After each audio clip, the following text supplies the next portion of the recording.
হচ্ছে আমরা শাপলা গণহত্যায় যারা হত্যাকাণ্ডের শিকার হয়েছে সেই গণহত্যার বিচার চাই। পাশাপাশি আমরা চাই একটা সুষ্ঠু একটা তদন্ত কমিশন গঠন হবে, যেই তদন্ত কমিশন মূলত এর সুষ্ঠু একটা তদন্ত রিপোর্ট প্রকাশ করবে। পাশাপাশি আমরা চাই এই হত্যাকাণ্ডের সাথে যারা জড়িত তাদের রাজনীতি নিষিদ্ধ করতে চাই, পাশাপাশি তাদের নিবন্ধ একই সাথে নিষিদ্ধ করতে হবে বাংলাদেশে। কারণ তারা যে হত্যাকাণ্ড করেছে ইতিহাসের সবথেকে ন্যাক্কারজনক ঘটনা ঘটেছে। বিচারের দাবিতে মানববন্ধন কর্মসূচিতে একটি গণহত্যার বিচারের দাবিতে হয়নি। আমরা কর্তৃক আয়োজিত আজকের শাপলা চত্বরের গণহত্যার প্রতিবাদে এদেশের ইসলামী তাওহীদি জনতার কণ্ঠকে রুদ্ধ করতে চাই।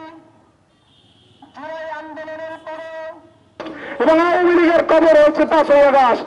আমরা 1300 গণহত্যা, এই গণহত্যার মাধ্যমে আওয়ামী লীগকে এই দেশে নির্বাচন আর করতে দেওয়া হবে না।